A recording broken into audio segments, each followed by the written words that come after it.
Hello, and welcome back to another episode of Becoming Relentless. Merry Christmas.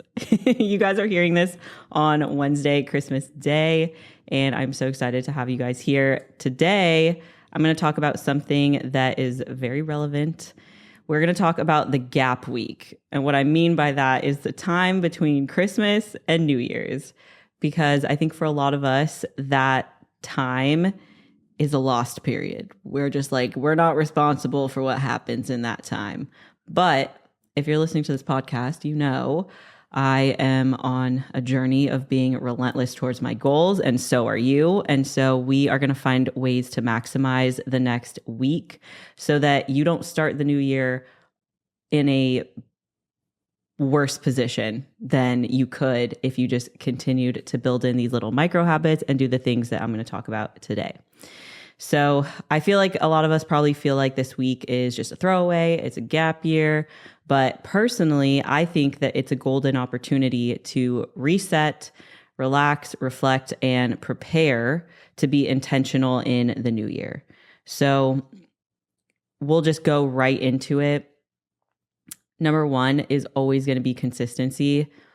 Why consistency matters even during the holiday season is because the way that you show up 99% of the time is creating the person that you're going to be. So even though we might have a holiday, even though we might have these events, that doesn't take away from the fact that what you choose to do on a day-to-day basis is adding up over time into who you're going to be in the next year or 5 years or 10 years. And when you think about it, like our habits don't take holidays. If you have healthy habits built up, it's easier to navigate this time because you can just lean on those. So instead of using the week to lose your momentum, I would use it to maintain momentum, even if your day-to-day schedule is disrupted. So what I mean by that is even if you have parties or gatherings or things that you're going to go to, that's totally fine. You can still plan ahead and you can still plan to have consistency in your life.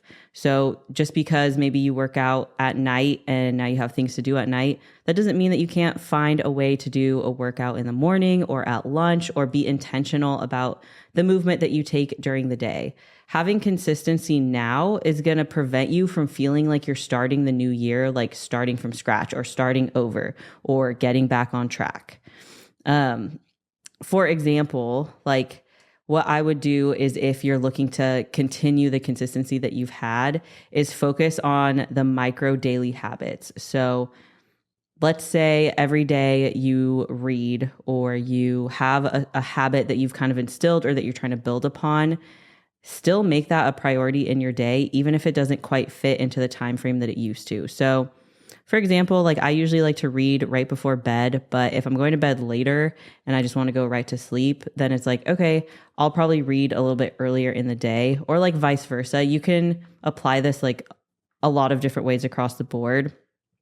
But the biggest thing is like, I think people get consistency and perfection mixed up because consistency is not about doing everything. It's actually about doing something every day that supports your goals. So that's what I mean. Like, I'm not asking you guys to be perfect. I'm not asking you to be 100% or get into your own way. Like, all I'm asking is that you show up every single day doing something that's going to move you closer to your goals. This time also can be a really great time to reflect on the year that you've had and then set new goals or intentions moving forward. Reflection is often clarity, right? Like you don't want to just rush into making these New Year's resolutions without understanding what actually worked for you or what didn't work for you in this last year. It's kind of funny, like the board right here, I don't think you guys can really see it, but I have a whiteboard. You guys can't see it. But this whiteboard has, oh my gosh, I didn't even know, 5 of my like biggest 2024 goals written on it. And at the beginning of 2024, the focus and the goals that I had were very different than the goals that I'm about to have for 2025. And so being able to sit down and look at what happened this past year and how I've changed and reflect on why I didn't meet 4 of those 5 goals is really important. And I'm not going to sit here and say like, oh yeah, and like make excuses, but I'm also not going to sit here and say that I like failed in any way, because I think understanding and getting the clarity and spending time to reflect on why I didn't reach those goals is going to give me clarity for moving forward as well. So something that I like to do is I have my goals board. So I'll write down like the big major goals for the year. And then I also have my like 25-year goal, which probably sounds unhinged to some people, but I like to future pace in that way where it's like, okay, this is a vision that I have for my life in 25 years. Like, this is what I'll be doing. This is who I'll be. This is the kind of life that I will have built and be experiencing. And then from there, I like reverse engineer it into, okay, if that's the life that I want to be living in 25 years, what can I do this year to get me closer to that? And then I'll take it even further, and I have daily non-negotiables. So what are the things that I need to do every day to get me slightly closer to the yearly goals and then also the 25-year goal? And I do understand that that can sound very overwhelming and a little bit difficult, especially if you don't have a clear idea of what you want your life to look like in 5, 10, 25 years. But I would really encourage you to lean into that, because if you don't know what you want your life to look like, follow that trail back and try to figure out what the root cause of that is. Like, is it because you're uncertain in one area, or are you uncertain across the board? Is it because you have a general sense of unhappiness, or you're unsatisfied in a certain area and it's like bleeding into everything else? Are you going down a path that isn't your path? Like, you have to ask yourself and really be willing to be honest and vulnerable with yourself, which I understand can be hard to do for a lot of people and is also really hard for me to do sometimes. But if you do that, then you can start this next new year in such a better place, because you'll have a better understanding of yourself and what you're striving for. You have to know what you're aiming at. You can't just like aimlessly walk around life and expect for things to happen. And I get that that is, well, no, it's not a hot take. I don't think anyone thinks that you can just like go with the flow and wander around life and things will just magically happen, but people do behave that way. So if you can take this moment, like take this next week to actually sit down and reflect with yourself, you're going to put yourself ahead of the game going into 2025. So something that you could do if you're thinking of ways that you want to do this, I would suggest writing it down. So write down 3 wins and 3 lessons from the past year. Really ask yourself the hard-hitting questions. Don't keep it surface level, like dive deep with yourself. So instead of saying like, did I go to the gym enough? Like, ask myself, did I stick to the fitness routine that I said I was going to? Or did I follow that diet like I said I was going to? And then if you did, then like celebrate that, like give yourself the win. If you didn't, ask yourself, okay, why? Why wasn't I able to follow through on that? And what can I do moving forward to achieve that? And also, I think it's important to recognize that sometimes it's not about goals, because sometimes we set very lofty goals that are a little bit maybe out of reach. And while I think that's really helpful, I think you also have to understand that we have systems in our daily life that help us get closer or further away from our goals. So maybe like a really good way to explain this would be having a system would be like, instead of just saying, oh, I want to lose 10 pounds this year, you need to focus on the systems that support that goal. So saying I want to lose 10 pounds, it's like, okay, great. How are you going to do that? And the systems would be, I'm going to prep my meals every week. I'm going to track my daily steps and meet my step goal. I'm going to go to the gym at least 4 times a week. And these aren't things that are necessarily like boxing you in or restricting you. It's just giving you structure and giving you systems that you can fall back on. So even if you have a stressful week at work, you know your system is you meal prep, you go to the gym 4 times, and you track your steps. That's what I would do with this next week, is really take those moments to reflect and ask yourself, why did I meet my goals, or why didn't I meet my goals? And if you changed, like if your vision and goals in life changed, that's totally okay. You didn't meet your goals. What are you pivoting to now? Like, what are your goals now?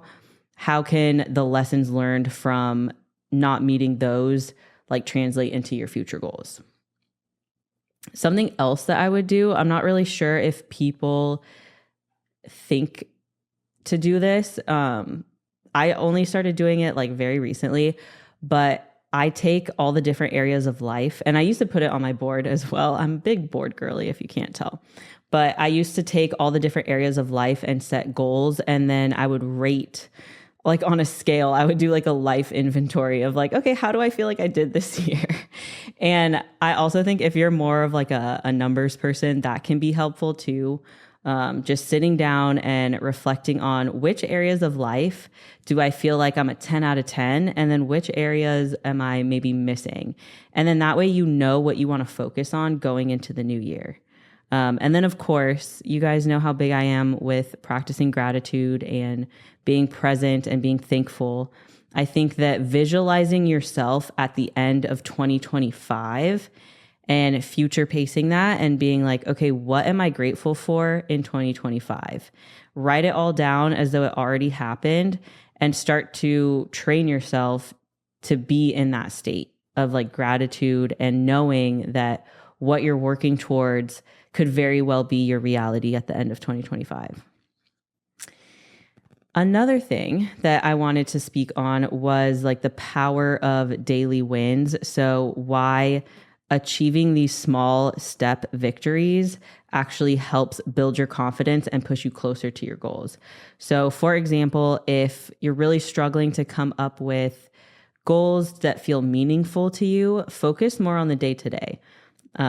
And that's where like my daily non-negotiables come in, is if you can list what is truly important and meaningful and will get you closer to your life goal on a day-to-day basis, then you can start to celebrate those things. So for example, if there is like a drawer in your house, like we all have, there's a junk drawer, and it's just piling up and it's getting hard to close and you know you got to clean it out, start there. Like set a timer for 15 minutes, say, okay, I'm just going to clean out this drawer for 15 minutes. And it's that one small like nagging task that is just hanging on in the back of your head. If you can do that and spend 15 minutes cleaning out that drawer, it's going to give you a dopamine hit. You're going to feel good about it. And being able to celebrate that is going to start creating the momentum for you to continue to achieve tasks like that. So I think there's also something called habit stacking that you could do. Which if you're trying to build like a new healthy habit, this would be the place to kind of insert that. So if there's things that you've been putting off, things that you know you need to do, habit stack it with something that you like. And then as far as things that you could do in the week as well, that actually like me and Bailey are planning on doing, is for New Year's Eve, we're getting together and we're actually going to make a vision board. Which I also did this year, but it was like a online one. So I made like a vision board in Canva and I set it as my desktop on my laptop and wallpaper on my phone. But then like as the year went on, it really felt like the vision board that I created just didn't really resonate with me anymore. So I ended up changing my wallpaper. But I do think that having a vision board is also very helpful, because every time that you pick up your phone and look at it, or every time you log into your computer and you visually see what you're striving for as far as like things that you'd like to happen in the year, things that you'd like to happen in your life, it helps keep the creative flow and spark more of that long-term motivation, because then you're reminded like, oh yeah, this is what I'm working for. So I guess also as far as building momentum for the new year, a lot of people overlook these things. So again, like what we talked about with the life inventory, what we talked about with reflecting, a lot of us are so eager to kind of like turn the page. It's like, oh, new year, new me, like new adventure. And I think that that's great. And we should definitely harness like the motivation that comes from a new year. But I also think being intentional with this next week and spending time in reflection and assessment can be really helpful in actually helping you get ahead for the new year. And I know that a lot of people like to wait for New Year's to set new goals. Like even at the job that I'm working right now in tech sales, like a lot of the business owners that I talk to, they're like, oh, call me after the new year or call me in the spring. Like it's slow season right now. And my challenge for that sort of thinking is, yeah, it might be slow season right now, but you know that it's a season. And doesn't it make sense that while it's slow right now, it's actually the best time to set yourself up with systems in place, with new habits, with goals, with intentions that are actually going to help you get to that goal? Instead of putting it off and waiting for like a certain date to start, doesn't it make more sense to start right now? And I get it. Like, some people, they really like, starting on Monday or starting on a specific date or starting at the new year. And that's like the kick of motivation that they need. That's like the spark that gets them. But you also have to remember, like, what is it? 70% of New Year's resolutions are dead and gone by February. So if you don't want that to be you, I absolutely think that this next week can be absolutely critical for you to set yourself up to actually get the goals that you want, and even have an understanding of what you're chasing and what you're striving for. So to recap, if you want to build momentum in the next week, you need to make sure that you are being consistent, keep your small habits alive to maintain the momentum that you've built. Take some time to reflect, celebrate your wins, your lessons that you've learned, and make sure that you're aligning your goals intentionally. Focus on the daily wins. So give yourself celebration of the daily wins so that you can create more confidence and help move along your progress. And then don't be afraid to use like different sorts of strategies. So like life inventory, your 25-year goal, and then reverse engineering that, creating a vision board, just different creative ways that like resonate with you so that you can make this next week really impactful. I would say like this gap week, it isn't just downtime. It's your time to reflect, reassess, and build a lasting foundation into the new year. So instead of starting at the new year or on Monday or in the spring, start right now, stay consistent, and carry that momentum and energy forward. Anyways, I hope that you guys are having a lovely Christmas, and I really appreciate y'all being here. If you have any questions or if you want to talk about anything, you know that my DMs are always open. And if you could like, share, subscribe, send the podcast to a friend, you know that that means a lot to me and it helps the podcast a ton. Until next time, stay relentless.